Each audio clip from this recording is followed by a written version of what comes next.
What's up, guys? Brian Van Dyne here. Today we're working on 94 Kenworth. One of the drivers messed up the transmission on it, so we got to pull this transmission out. Let me get down here and show you what we got so far. So far, I've taken off the carrier bearing, which was up there. Took off that U-bolt, which allowed me to drop it down. Then, so far, I have drained the oil out of the transmission from that drain plug. And I've also taken the PTO off, which you can see. Put the caps back on that yoke. I have also, let's see, there's one air solenoid that was on that side of the transmission. Let's see if I can get over there and get to it. Let me show you with my flashlight. You can see the hose dangling right down there, the shiny brass piece. That came off the side of the transmission. You can see up there. I took the gear shifter off from the inside of the cab. I'll show you that in a sec. I got a couple more things to unbolt before we can start dropping this. I gotta take those two hoses off. Not exactly sure what those do, but I think they might be some sort of transmission cooler. That's what I'm assuming. Then I got some shifting linkage I gotta take off for the gear shifter. I'll probably unbolt that thing because it's got a whole bunch of air lines and everything going to it. Right above the yoke on the right side. That's got to get unbolted, I would assume. Oh yeah, there's another shifting linkage that I undid for the PTO. Let me show you that right there.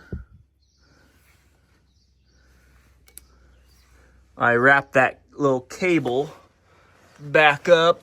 Where is it? There it is right there. I wrapped it up under there, but that goes to that right there. You can see the gears don't look half bad in here, but for some reason, she don't want to go into reverse, so this thing's got to come out. We got to figure it out.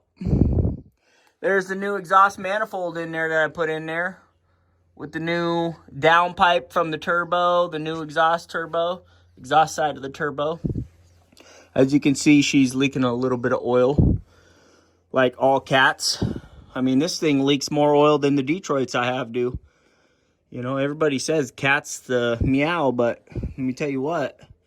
I've had to do less work on the Detroit than I had this cat, so maybe your mileage is different than mine, but anyways, I'm going to shut you off and get some more work done here.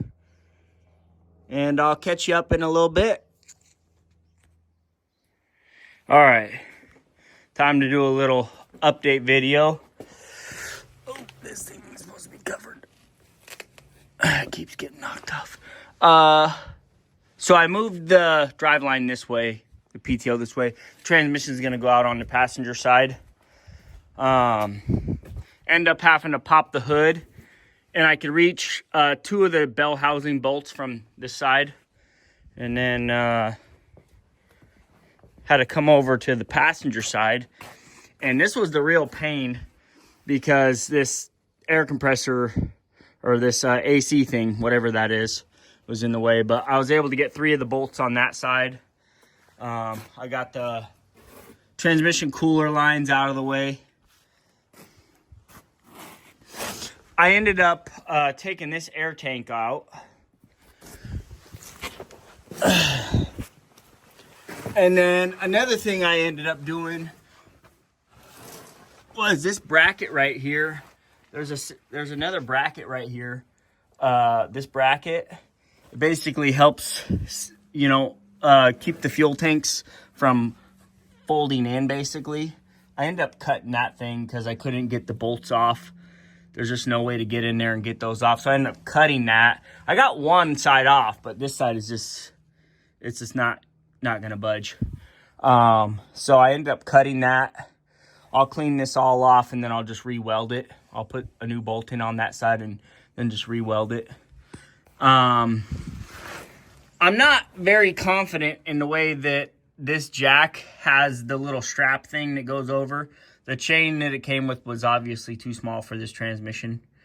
So I got my own chain on there, but I'm just not thrilled at the way it attaches.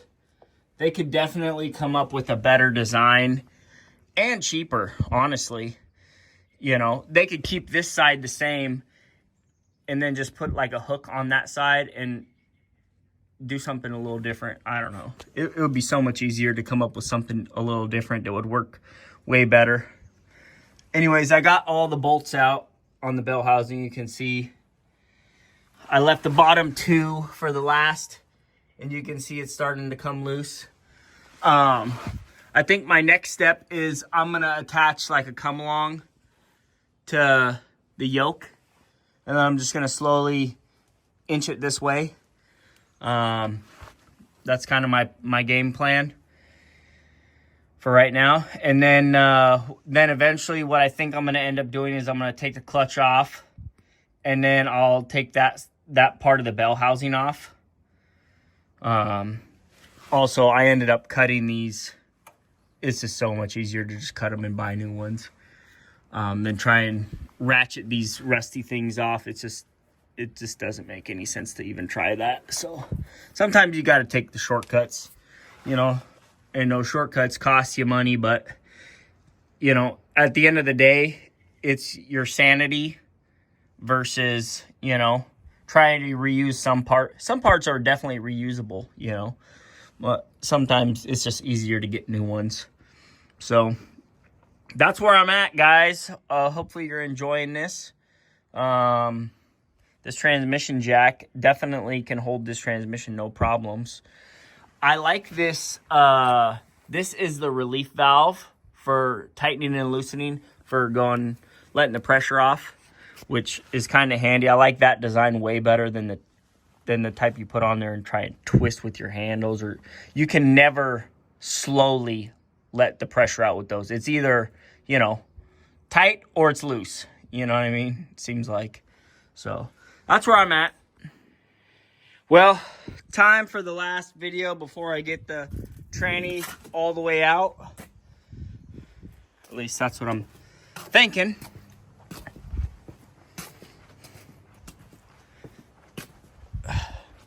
So basically what I did was I got this come along set up right there to the frame, to the yoke. And I've just been slowly working it this way.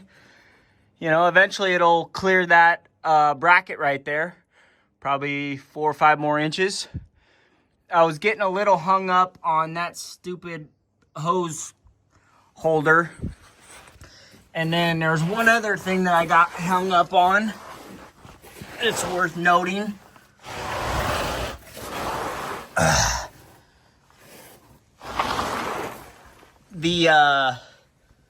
That right there. The fork, I think that's called the fork or whatever. I'm not sure what it's called. Anyways, these wires and stuff were caught up on the back side of it when I was trying to pull it that way.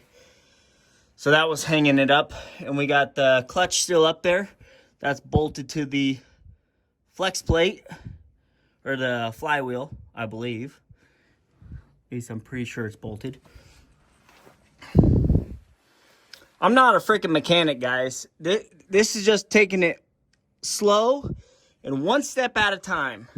That's how you do everything in the dump truck world. Slow and one step at a time. When you don't want to pay somebody, that's how it ends up happening. Slow and one step at a time. So this tranny is almost all the way out. And let me tell you what, I am glad. So don't forget to pound that like button and pound that subscribe button. And of course, I'll show you when the tranny's all the way 100% out, and we'll take a little peek at it, and you guys can tell me what you think. And then we'll go from there. Well, you guys, got the transmission all the way down. Just a few last little things that I gotta take off. these air lines going to the shifter. Once those are off, I can stroll it right on out.